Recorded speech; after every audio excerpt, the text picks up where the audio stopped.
Hello guys, welcome to ஜபா vlogs. நம்ம என்ன வீடியோ பார்க்க போகிறோம் அப்படின்னு பார்த்தீங்கன்னா, ரொம்ப நாள் கழிச்சு ஒரு vlog பண்ண போகிறோம். என்ன vlog அப்படின்னு பார்த்தீங்கன்னா, எங்கள் ஊர் திருவிழாக்கு நான் போகிறேன். இங்கேருந்து அங்கே போகிற வரைக்கும் என்னென்ன நடக்குது, என்னென்ன பண்ண போகிறோம், மூதேவிலா ஏன் பேரையும் வாங்கி எடுக்கு எல்லாத்தையும் பார்க்க போகிறோம். அதான் நாங்கள் அப்படியே கண்டினியூ பண்ணிப்போம். எல்லாரும் கிளம்பிட்டு ஆட்டோ பிடிச்சி நாங்கள் பஸ் ஸ்டாண்டுக்கு போனோம். அங்கேருந்து நாங்கள் செங்கல்பட்டு போய் ரீச் ஆகிட்டோம்.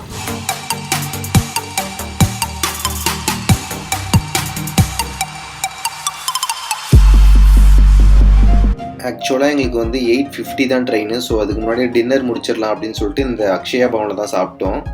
A little longer than a few minutes later. Welcome back guys. ஆக்சுவலாக நான் எங்கள் ஊரில் தான் இருக்கேன். இப்போது புது மைக் வேறு வாங்கியாச்சு.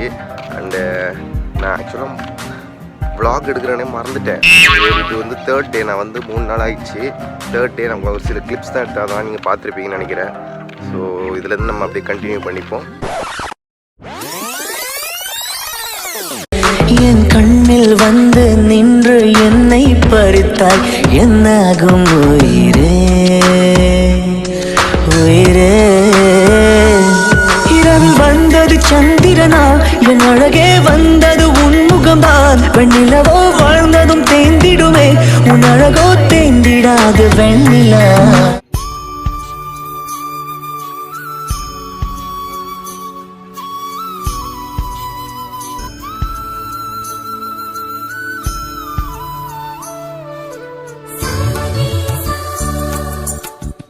காய்ஸ், இதுதான் என்னோட ஊர் காமநாயக்கன்பட்டி, தூத்துக்குடி டிஸ்ட்ரிக்டில் இருக்குது. ஒரு நிமிஷம், நம்ம இந்த வீடியோ ஃபுல்லாக பார்த்து நீங்கள் புரிஞ்சுக்கணும் அப்படின்னா கொஞ்சமாவது இந்த சர்ச் பற்றி தெரிஞ்சிருக்கணும். என்ன, எதுக்கு, அண்டு எதனால் இதை கொண்டாடுறாங்கன்னு தெரிஞ்சிருக்கணும். ஸோ அதனால் நம்ம ஃபஸ்ட்டு ஒரு ஓவர் வியூ மாதிரி சின்னதாக அப்படியே ஒரு இன்டர்வியூ மாதிரி எங்கள் அண்ணன் கொடுத்துருக்காங்க. அதை மட்டும் நீங்கள் பார்த்துட்டு வந்தீங்கன்னா உங்களுக்கு ஒரு ஐடியா கிடைக்கும் அந்த வீடியோ ஃபுல்லாக பார்த்து முடிக்கிற வரைக்கும். கோவில்பட்டி பக்கத்தில், கோவில்பட்டியில் ஒரு 15 கிலோமீட்டர் தூரத்தில் வந்து காமநாயக்கன்பட்டின்னு ஒரு திருத்தலம் இருக்குது. அது வந்து புதுமை புனித பரலோகமாதா திருத்தலம். இதில் வந்து ஆகஸ்ட் 15 வந்து வருஷம் வந்து நம்ம வந்து திருவிழா எடுப்போம். திருவிழா வந்து ஊர் மக்கள், பங்கு தந்தை எல்லாரும் சேர்ந்து வந்து எடுப்பாங்க. இதில் வந்து சில திருவிழா சிறப்பம்சம் என்னதுன்னா, ரொம்ப லட்சக்கணக்கான பக்தர்கள் வந்து வருவாங்க. ரொம்ப வேண்டுதல் நிறைவேற்றதுக்காண்டி அப்படின்னு ரொம்ப பக்தர்கள் வந்து வருவாங்க. ஆகஸ்ட் 15 பார்த்தீங்கன்னா தேர்பவனி நடக்கும். தேர்பவனியில் தேருக்கு பின்னாடி வந்து வேண்டுதல் வச்ச பக்தர்கள் வந்து கும்பிடு சொரணம்னு செய்வாங்க. கும்பிடு சொரணம் பண்ணி அவங்க என்ன வேண்டுதல் பண்ணாலும் அது வந்து நிறைவேறும். குழந்தை இல்லாதவங்களுக்கு வந்து ரொம்ப பேருக்கு வந்து குழந்தைக்கு வந்து கிடைச்சிருக்கு. இந்த வாட்டி கூட பங்கு தந்தையை வந்து மீட் பண்ணி கூட சொன்னாங்க. போன வருஷம் வந்து குழந்தை இல்லாமல் மன்றாட்டு வேண்டிட்டு போனவங்க வந்து இந்த வாட்டி வந்து உங்களுக்கு வந்து குழந்தை போய் கிடைச்சிருக்கு அப்படின்னு ரொம்ப புதுமைகள் நடந்ததா பங்கு தந்தையே வந்து சொல்லியிருக்காங்க. இந்த வருடங்கள் வந்து சொல்லியிருக்காங்க. அதே மாதிரி ரொம்ப புதுமைகள் வந்து நடந்துட்டு இருக்கு. ஸோ இந்த திருத்தலுக்கு வந்து நீங்களும் வாங்க. அண்ணன் சொன்ன மாதிரி எல்லாரும் வாங்க, சந்தோஷமாக போங்க. அண்டு இந்த ஊரில் எனக்கு என்ன ரொம்ப பிடிச்ச விஷயம் அப்படின்னு பார்த்தீங்கன்னா, சமாதானத்துடனே போ, உன் வேண்டுதல் கேட்கப்பட்டது அப்படின்னு கடைசியில் போட்டிருக்கோம் ஊர் எண்டிங்கில். It gives a positive vibe, right? The next day. Guys, ஆக்சுவலாக இது வந்து ஆகஸ்ட் 16 திருவிழாவுக்கு அடுத்த நாள். அண்டு இன்னைக்கு நாங்கள் எங்கே போகிறோம் அப்படின்னு பார்த்தீங்கன்னா, எட்நாயக்கன்பட்டின்ற ஒரு கிராமத்துக்கு தான் போகிறோம். அங்கே வந்து எங்களோட ரிலேஷன்ஸ் இருக்காங்க, அவங்கள பார்த்துட்டு வர போகிறோம்.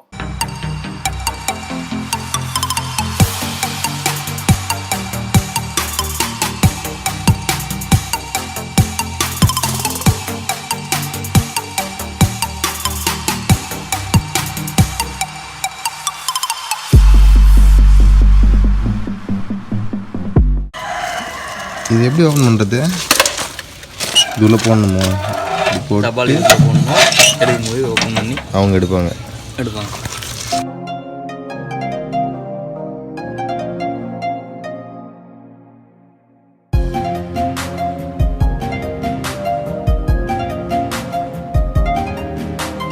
நான் செவனே தானா போய்க்கிருந்தேன்.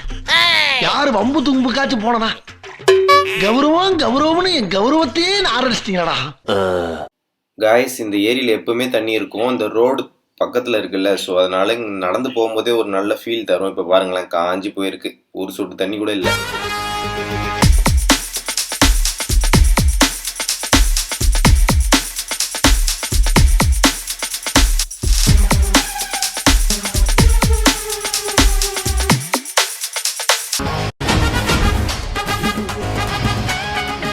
மோஸ்ட்லி இந்த ஊர் தென்னை மரம்லாம் பார்த்தீங்கன்னா ஒரு ஆள் நின்று அந்த தேங்காயை பறிக்கிற அளவுக்கு தான் இருக்குது.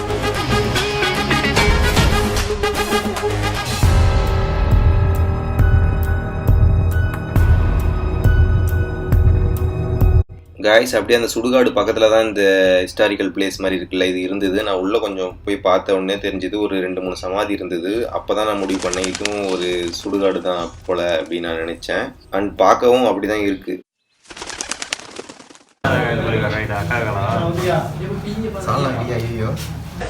பரோட்டா சாப்பிட்றது சில ரூல்ஸ். நல்லா இப்படி எடுத்து நல்லா அப்படியே பிச்சு இப்படி போட்டு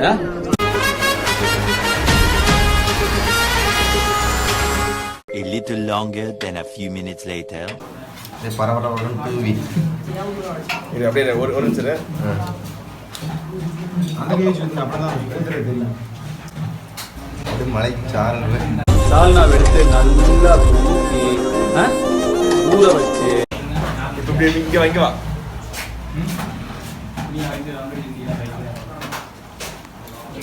The next day. Hello guys, welcome back. ஆக்சுவலாக நான் இப்போ எங்கே போயிட்டுருக்கேன் அப்படின்னு பார்த்தீங்கன்னா எங்கள் பாட்டி வீட்டுக்கு போயிட்டுருக்கேன். போகிற வழியில் செம்ம வெயில். ஒரு மரத்தடியில் நிற்கிறேன் பாருங்கள், செம்மையாக இருக்குது. சுற்றி நான் மட்டும்தான் இங்கே. சத்தியமாக சொல்கிறேன், வில்லேஜ்னால் வில்லேஜ் தான், வேறு லெவலில் இருக்குது. அண்ட் அமைதியான இடம், நல்லா காற்று, நல்லா இருக்குது, சூப்பராக இருக்குது. நீங்களாம் இதுமாதிரி எக்ஸ்பீரியன்ஸ் பண்ணி பார்க்கணுன்னு ஆசைப்பட்றேன்.